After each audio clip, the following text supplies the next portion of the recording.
Why, hello there, folks. Your old pal is back with a story that's been cooking in the back of my mind, simmering with mystery and a good bit of heartbreak. This one comes from a listener we'll call Clara, and let me tell you, it's a doozy. It's got all the makings of a classic tale, a charming rogue, a secret, and a drive into the unknown. Now, I've been doing this for decades, sharing stories around the world, but this one had me gripping the armrests. It starts simply enough. Clara met Owen at a community garden event. He was handsome, rugged, a little bit mysterious, the kind of man who looked like he'd just stepped off a cover of a book about a brave frontiersman. He didn't text much, preferring long, rambling phone calls where he'd talk about things like star charts, old-growth forests, and the importance of being truly unplugged. Clara was charmed, completely swept up. Their dates were unusual. No crowded restaurants. Always hikes, stargazing, picnics by forgotten streams. Owen was protective of his privacy. He didn't use social media, he paid for everything in cash, and he was evasive about his job, only saying he was a consultant for land use. A little odd, yes, but in a world where everyone's sharing everything, this guardedness felt exclusive. It made Clara feel like she was the only one allowed into his quiet, secret world. One Friday, he called her, his voice low and excited. He said he wanted to take her on a weekend trip, a complete escape. "It's a place only I know," he'd said. "No signal, just us, and a sky full of stars you've never seen before." Clara was hesitant for about 3 seconds. She packed a small bag, told her neighbor she was going camping, and waited. He picked her up in his old, battered pickup truck, which she'd never seen before, explaining his main car was in the shop. They drove for hours. The highway gave way to state roads, and the state roads dissolved into logging tracks. The air grew thinner, the forest denser. They were surrounded by towering pines and granite mountains. At first, it was exhilarating. She felt like an explorer, leaving the suffocating city behind. She even chuckled and pulled out her phone, noticing the signal bars had vanished. "Look at that," she said, showing him the dead screen. "You were right, Owen. Totally off-grid." Owen gave her a quick, tight smile that didn't quite reach his eyes. "Told you." They kept driving, and that's when a small prickle of unease started to crawl up her spine. The turn she thought they'd take to a campsite came and went. Owen kept driving deeper, on a track that was barely visible, through brush that scraped the sides of the truck. And this is where the panic truly began. As the truck lurched over a rock, the door to the small glove compartment, which had been jammed shut, flew open. Clara's eyes instantly locked onto the contents. It wasn't full of typical road trip clutter. Inside were several pairs of heavy-duty work gloves, a roll of thick duct tape, and a large, wicked-looking hunting knife sheathed in black leather. She swallowed hard, turning her head back to Owen, trying to keep her expression neutral. "Owen," she asked, her voice cracking now. "That knife, do you hunt way up here?" He didn't look at her. He gripped the steering wheel so tightly his knuckles were white. "Sometimes. For self-sufficiency. Don't worry about it, honey. We're almost there." He reached down with his free hand, slammed the glove compartment shut, and his tone hardened. "This road is rough. Sit tight." Clara was no longer charmed. The strange silence, the deep woods, and now the visible tools of restraint and violence, it all crashed down on her. Her heart started hammering a frantic rhythm against her ribs. They rounded a bend, and Clara saw it, a small, dark cabin tucked right up against a sheer rock face. It was ramshackle, almost dilapidated. The windows were small, and the chimney looked precariously cracked. There was something about the way it sat there, silent and hidden, that made the hairs on her arms stand up. "Wow," she breathed, though it wasn't an appreciative sound. "It's rustic." Owen pulled the truck right up to the cabin and jumped out. "Isn't it incredible? Total privacy." Clara didn't move. She just stared at the cabin. That's when she noticed the other thing. Scattered around the clearing were strange pieces of equipment. Metal cages, some coiled rope, and an old, heavy-duty tarpaulin. And then there was a small, crudely dug pit, covered with brush. A terrible, cold feeling washed over her. She knew in that instant she had made a fatal mistake by trusting this man, by allowing herself to be driven so deep into the remote woods by someone she barely knew, convinced by his mysterious charm. She put her hand on the door handle, her heart hammering against her ribs, ready to bolt. "Owen," she said, her voice a whisper, thick with panic, "I don't think I feel well. I think I need to go back." Owen straightened up, his back to her, and his shoulders seemed to tense. He didn't turn around. He just said, very quietly, "No, Clara. We just got here." He finally turned, and the look on his face wasn't the charming, mysterious smile she'd fallen for. It was cold, flat, and focused. His eyes darted to the equipment, then back to her. "What's wrong?" he asked, but it wasn't a question. It was a command. Just as she was about to shove the door open and run into the trees, there was a sound, a terrible, grinding noise from above them. The ancient rock face, unstable and cracked, had been disturbed by the sudden silence and vibration of the truck. A huge slab of granite, the size of a small car, shuddered loose from the cliff edge and began to tumble straight down toward the front of the truck and the cabin. The scream caught in her throat. Owen, bless his panic-stricken heart, also saw the massive shadow descending on them. He didn't hesitate. The man who had just moments ago looked like a predator suddenly looked like a trapped rabbit. He lunged, not toward Clara, but toward the relative safety of the dense woods on the other side of the cabin. But Clara was faster. The primal instinct to survive, to get away from the immediate, overwhelming threat, short-circuited all the confusion and fear about Owen. She flung the truck door open, scrambling out, and ran blindly toward the clearing, not caring about the exposed ground or the strange equipment. She just needed to be away from the impending collision. The sound that followed was deafening. The rock slammed into the ground where the front of the truck had been, missing the cabin by mere inches, but pulverizing the engine block and sending a spray of metal, dirt, and splintered wood flying through the air. A shockwave of dust and displaced air hit Clara, knocking her to her knees. She tasted grit and copper. Silence. A horrible, ringing silence, punctuated by the metallic groan of the wrecked vehicle. Clara was shaking, curled up in a fetal position in the clearing. Her ankle was throbbing. She must have twisted it when she fell. Slowly, she lifted her head, spitting out dirt. The truck was a mangled ruin. Even if Owen hadn't meant her harm, they weren't driving out of here. They were trapped. She heard a gasp. Owen was emerging from the trees, covered in dirt, and looking utterly shell-shocked. He looked at the truck, then at the cabin, then at Clara, and a wild, desperate look crossed his face.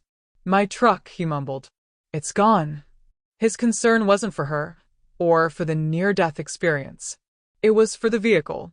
This moment cemented Clara's dread. This wasn't an unfortunate accident. This was a fatal, physical barrier now standing between her and civilization, and the man she was stranded with was clearly unstable. "Owen," she whispered, struggling to stand. "We need to go. We need to walk out of here. We can follow the logging road." He shook his head, frantically running a hand through his hair. "No, no, no. I can't leave." He walked, stumbling, over to the flattened truck, inspecting the damage like a surgeon viewing a lost patient. "I can't believe this. I can't believe this happened now." Clara, adrenaline fading and true terror setting in, looked around the clearing again.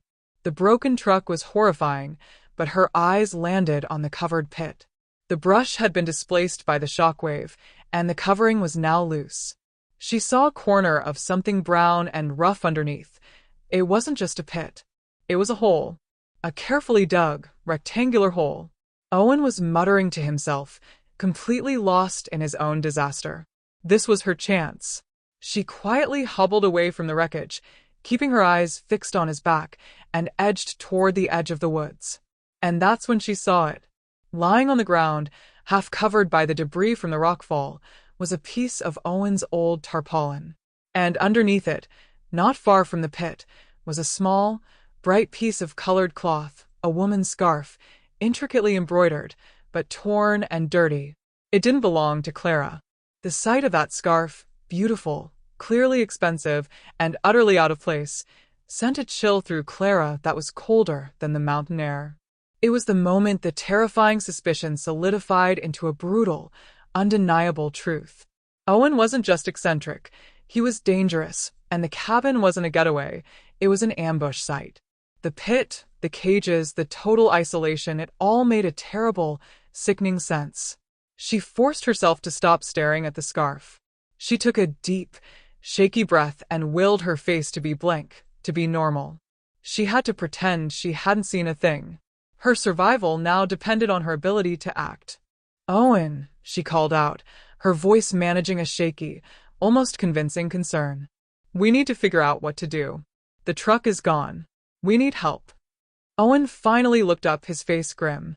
The panic in his eyes was replaced by something cold and unsettling, almost like he was doing a mental calculation. "Help isn't coming here, Clara," he said flatly. "I told you. No one knows we're here. This is my property." He paused, his gaze sweeping over the wreckage and the clearing, lingering a fraction too long on the pit. "We'll just have to wait it out. There's a shortwave radio in the cabin. Maybe I can catch a weather report." A radio. A tiny thread of hope, but she knew she couldn't trust him to use it for rescue. He'd use it to secure his isolation. "Okay," Clara said, limping slightly as she approached him, playing the role of the distraught but compliant girlfriend. "You're right. You're always so resourceful." She forced a pathetic smile. "My ankle is really hurting, though. Could we just sit down for a minute? I think I'm in shock." Owen seemed to accept the performance. The man was so arrogant, so convinced of his control, that he couldn't imagine she had seen through his mask. He nodded, almost patronizingly. "Fine. "Let's get you inside," he grumbled, taking her arm in a grip that was firmer than necessary. As they walked toward the dark, ominous cabin, Clara subtly scanned the area again. Her eyes locked onto the large granite slab that had crashed down. It was huge, immovable, but it had created a narrow, deep crevice between itself and the cliff face, like a temporary, dark cave. That could be cover, but only for a moment. They reached the cabin door. It was heavy wood, with a thick iron latch. Owen fumbled with a large, heavy key on a simple metal ring. As he focused on the lock, Clara knew she had to create a distraction. A big one. She reached out and clutched his arm, gasping dramatically. "Wait, Owen. I think I left my phone in the truck. I need to get it. It has my mother's emergency contact number." Owen turned, annoyed. "What's wrong with you? It's probably crushed. Forget it." "No," she cried, genuinely desperate. Please. "Just let me look." He sighed, exasperated, and finally shoved the key back into his pocket. Fine. "But be quick about it." He started walking back, toward the wreck. This was her moment.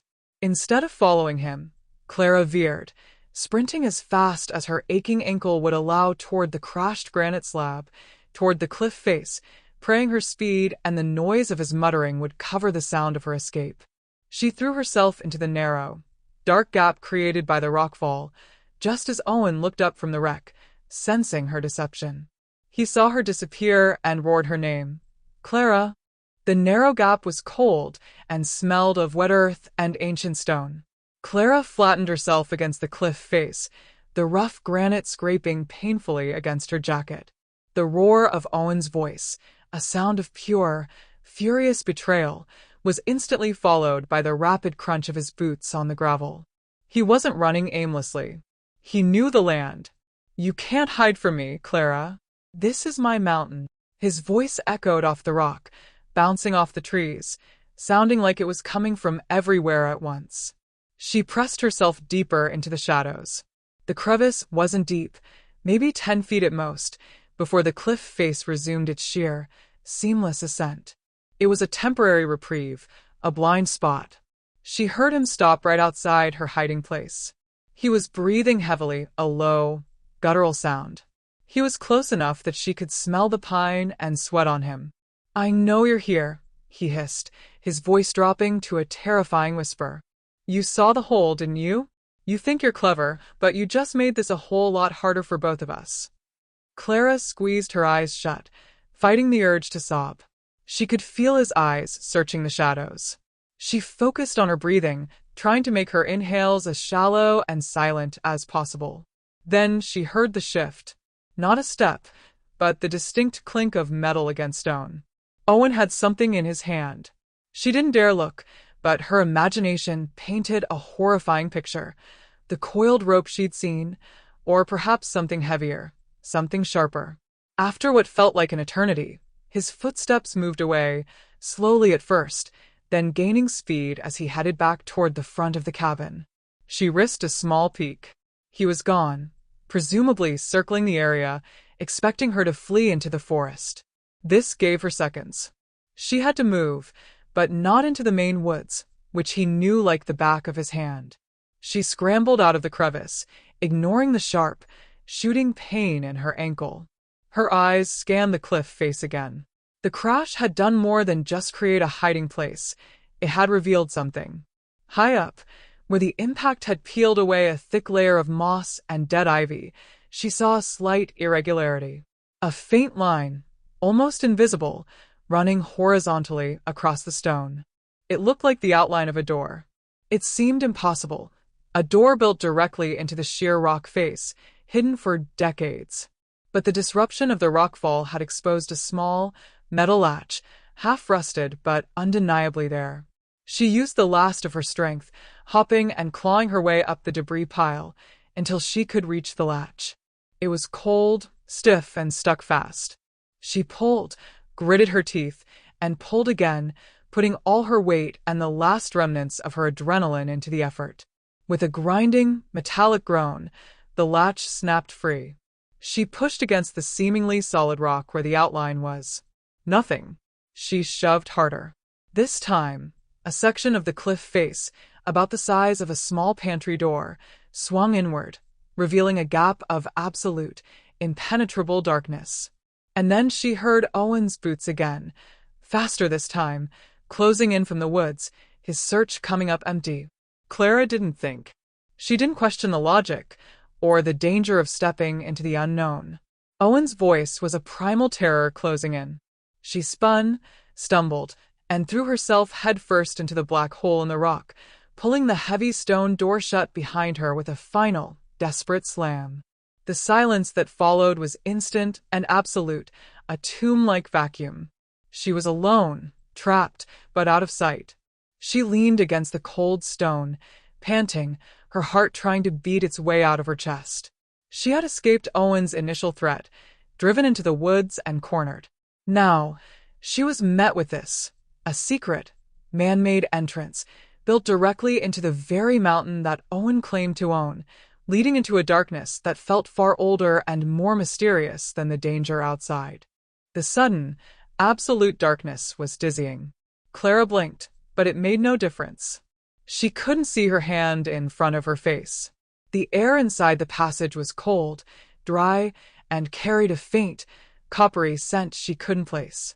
Outside, she heard Owen's enraged shouting again, muffled but clear. He was kicking at the granite slab, realizing she had vanished. He was a beast foiled, his frustration palpable.